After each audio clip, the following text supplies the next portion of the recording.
Gloire à Dieu. Merci Seigneur. C'est vrai, je me sens libre parce que je ressens la présence de Dieu. Je me régale d'être venu à la réunion ce soir. On ne perd pas notre temps à la réunion. Quelle bonté. Je voudrais vous dire juste mon témoignage rapidement. J'ai une expérience sur le cœur que je dis qu'on a vécu avec des copains dernièrement.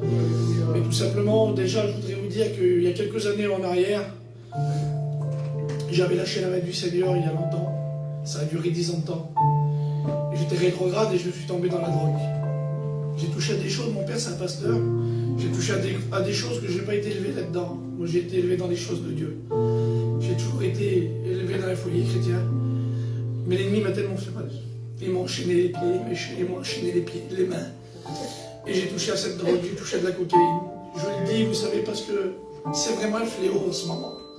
Ça touche tout le monde, toutes les familles sont touchées. Le diable joue ses dernières cartes, il va enchaîner les gens parce que Dieu revient. Et moi je voudrais le dire, c'est pas pour parler de nous, mais pour rendre la gloire à Dieu. Le Seigneur il brise les chaînes. Ça a duré 10 ans de temps. Il est arrivé, hein. Ça a duré 10 ans. J'ai pris cette drogue pendant 10 ans. J'ai connu divorce, des pleurs. Je demandais à mon père qui était serviteur. La nuit je revenais, le soir, tard. Je réveillais mon père. Je dis mon père, je veux que tu pries pour moi. Il dit, mon fils, je veux bien prier pour toi, mais je ne peux rien faire. C'est toi.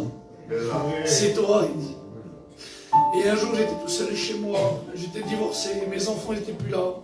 Et vous savez, c'est tout simple. Mon camping, c'est ma maison. Et il était vide. Le linge, le frigo, plus rien était là. Tout était parti. Et ma mère venait m'appeler pour manger chez elle. Mon fils, viens manger. Et là, j'ai vu que je m'avais fait rouler. Ça a duré 10 ans quand même. Quel dommage.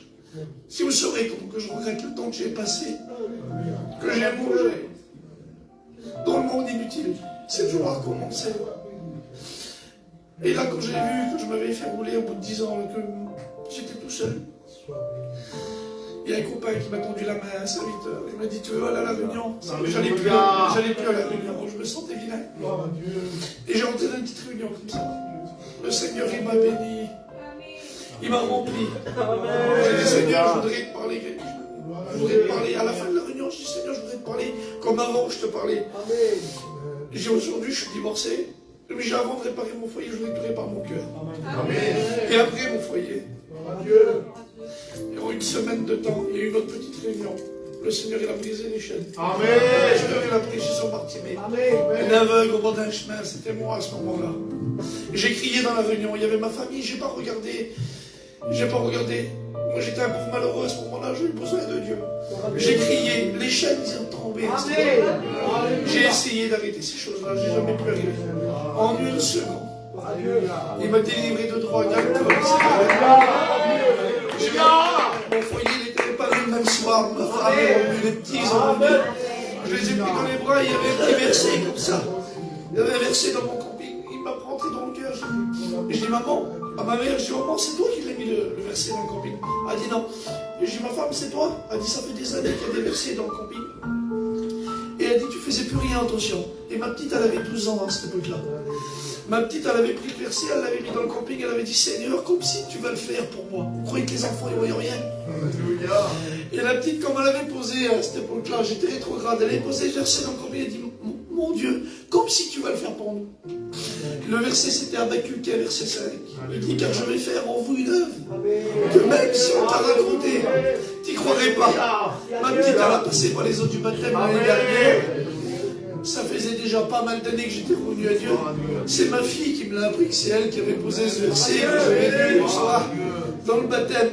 Je dis, Seigneur, c'est pas vrai, la prière d'un enfant de 12 ans, mais elle a vu le foyer, les pleurs, les cris, les divorces. Elle a souffert. Mais Dieu a tout reconstruit, sur des ruines, sur des ruines. La petite expérience qu'on a fait dernièrement, on est parti en Grèce, en séminaire avec des copains une semaine. Et il y a 2 garçons qui étaient convertis. Ils ont été brisés, ils ont rencontré Dieu. Mais tous les jours, ils ont pleuré du matin jusqu'au soir. On mangeait, ils pleuraient, ils se levaient, ils pleuraient, ils priaient toute la journée dans les réunions.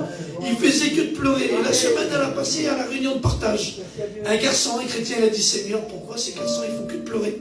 Du matin au soir, ils pleurent. Qu'est-ce qui se passe? Et Dieu lui a répondu. Il a dit, tu sais pourquoi ils pleurent?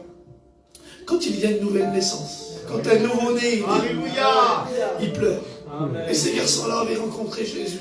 Ils ont reçu une nouvelle naissance. Et ce mot-là, depuis le temps, on l'explique. Parce que ces garçons-là, c'est des garçons de 40 ans, 35 ans. Mais quand ils ont rencontré Jésus, malgré leur âge, ils n'ont fait que pleurer. Ils ont rencontré le Sauveur. Alléluia. Dieu vous bénisse.